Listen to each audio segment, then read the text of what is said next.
Story 1. Jane, Mark, Lisa, and Kevin were thrilled when they received an exclusive invitation to a luxury cruise. The invitation promised a week of relaxation, fine dining, and adventure aboard the SS Elysium, a newly refurbished ship with a dark history.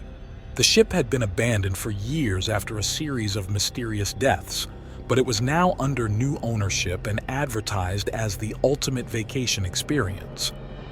Despite the ship's ominous past, the allure of a free, all-inclusive cruise was too tempting to resist. The friends boarded the SS Elysium, excited to escape their stressful lives. The ship was breathtaking, with opulent decor, spacious cabins, and a staff that catered to their every need. As the ship set sail, they felt a sense of excitement and anticipation. On the first night, the friends attended a lavish welcome party. The ship's captain, a stern man named Captain Evans, gave a speech about the ship's history and its restoration. He assured the guests that all the rumors about the ship were just myths and legends, nothing to be concerned about. Later that evening, Jane wandered the ship alone, exploring its many corridors and hidden rooms.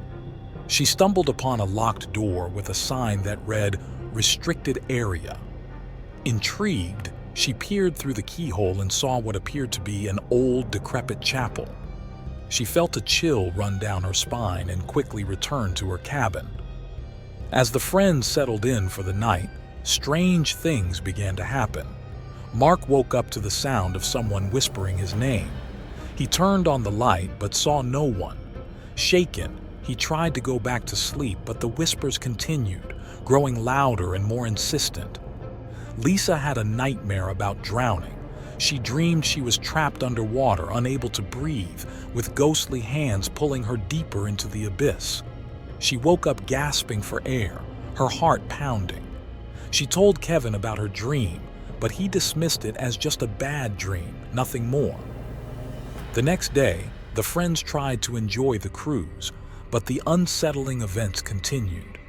Kevin saw a figure standing on the deck, staring out at the sea. When he approached, the figure vanished. Jane felt an icy hand brush against her arm while she was swimming in the pool. Mark found a note slipped under his door with a single word written on it: "Leave." Determined to uncover the truth, the friends decided to investigate the restricted area. They waited until nightfall and then sneaked into the chapel. Inside, they found old, dusty pews and a large, ominous altar. On the walls were faded paintings depicting scenes of suffering and torment. As they explored the chapel, they discovered a hidden door behind the altar. It led to a narrow staircase descending into darkness. Despite their fear, they ventured down the stairs, their flashlights barely piercing the gloom.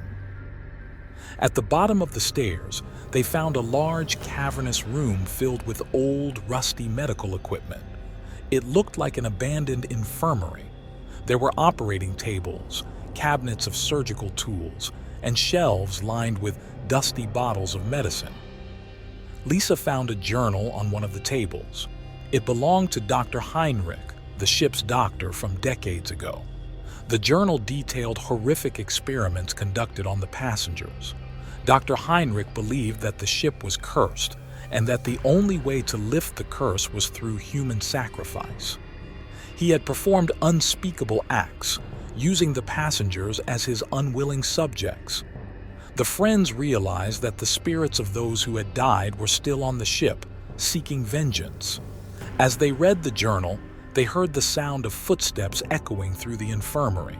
They turned to see ghostly figures emerging from the shadows, their faces twisted in agony. Panicking, the friends ran back to their cabins, determined to leave the ship.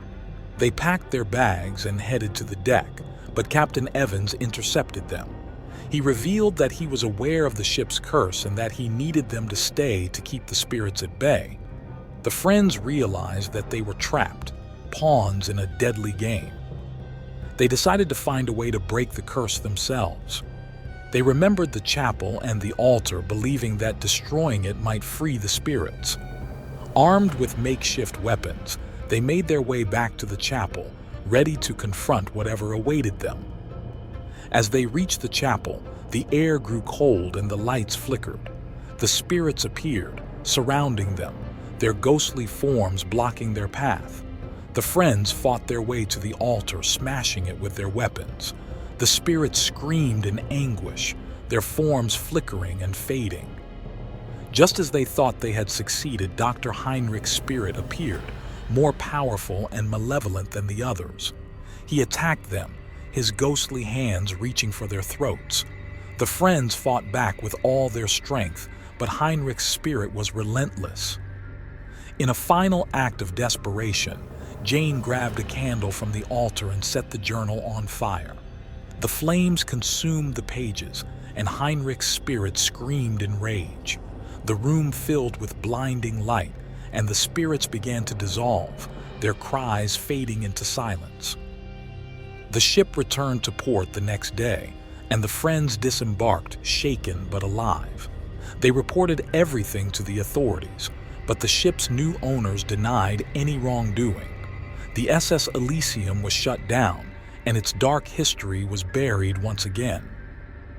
The friends tried to move on with their lives, but the memories of the cursed cruise haunted them. They knew that some forces could not be explained or defeated, and that the past could reach out from beyond the grave to claim the living. Years later, they still felt the cold touch of the spirits and heard the whispers in the dark. They had survived the cursed cruise, but they could never escape the terror that lurked in the shadows of their minds. Story 2.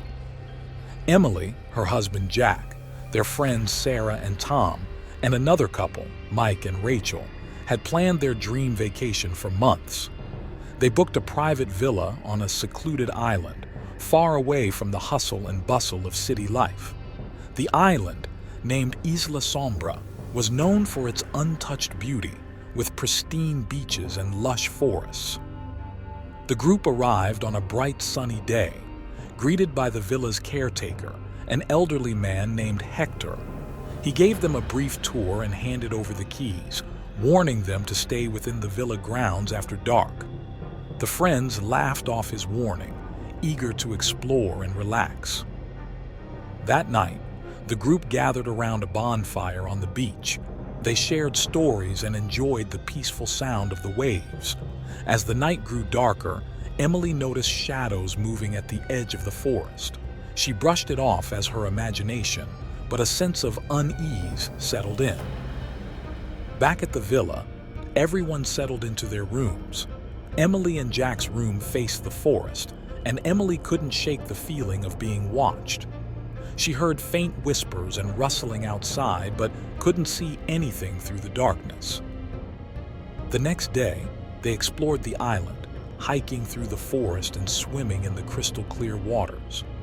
As they ventured deeper into the woods, they stumbled upon an old, abandoned village. The houses were crumbling, and the air was thick with an eerie silence. In the center of the village stood a large stone altar covered in strange carvings. Tom, always the curious one, took pictures while the others felt a growing sense of dread. They decided to leave, but not before Mike pocketed a small, intricately carved stone he found near the altar. That night, the atmosphere changed. The wind howled and the villa seemed to creak and groan. Emily woke up to the sound of a distant wail. She shook Jack awake and they both listened, hearing the unmistakable sound of someone crying. They ventured out of their room and found Sarah and Tom in the hallway, equally disturbed by the noises. They checked on Mike and Rachel, finding their room empty. Panic set in as they searched the villa, eventually finding the couple huddled on the beach, visibly shaken. Mike explained that they had seen ghostly figures in their room, staring at them with hollow eyes. The group decided to stick together for the rest of the night, feeling a growing sense of terror. The next day, Hector returned to the villa, finding the group exhausted and on edge. He listened to their stories and grew pale. He revealed that Isla Sombra was cursed, haunted by the spirits of an ancient tribe who had been massacred by invaders. The stone altar they had found was a sacred site, and disturbing it had likely angered the spirits. Hector urged them to return the stone and leave the island immediately, but the group was skeptical and decided to stay, hoping it was just superstition. That night, the haunting intensified. The villa shook as ghostly apparitions appeared, their faces twisted in anguish. The friends were tormented by horrific visions and disembodied whispers. Emily saw a spectral figure standing at the foot of her bed, pointing towards the forest. Desperate and terrified, they decided to return the stone. They ventured into the forest, guided by the faint glow of their flashlights. The forest seemed alive, with shadows moving and whispering all around them. They reached the altar and placed the stone back where Mike had found it. Suddenly, the ground trembled, and a cold wind swept through the village. The spirits appeared, encircling the group. The air grew thick with their sorrow and rage. Emily, feeling a strange connection to the spirits, stepped forward. She spoke to them, pleading for their forgiveness and promising to honor their memory. The spirits seemed to listen, their forms flickering and fading. Just as they thought it was over, a dark, malevolent presence emerged from the shadows. It was the spirit of the tribe's shaman, corrupted by centuries of anger and pain. He lunged at them, his eyes burning with hatred. The group fought back, using anything they could find. Emily remembered a purification ritual she had read about and quickly instructed the others to gather materials. They lit a fire and began chanting, hoping to cleanse the area of the dark energy. The shaman's spirit grew more violent, but as the fire burned brighter, his form began to waver. The spirits of the tribe joined in the chant, their voices merging with the group's. With one final, agonized scream, the shaman's spirit dissolved into the night. Exhausted and shaken, the group returned to the villa.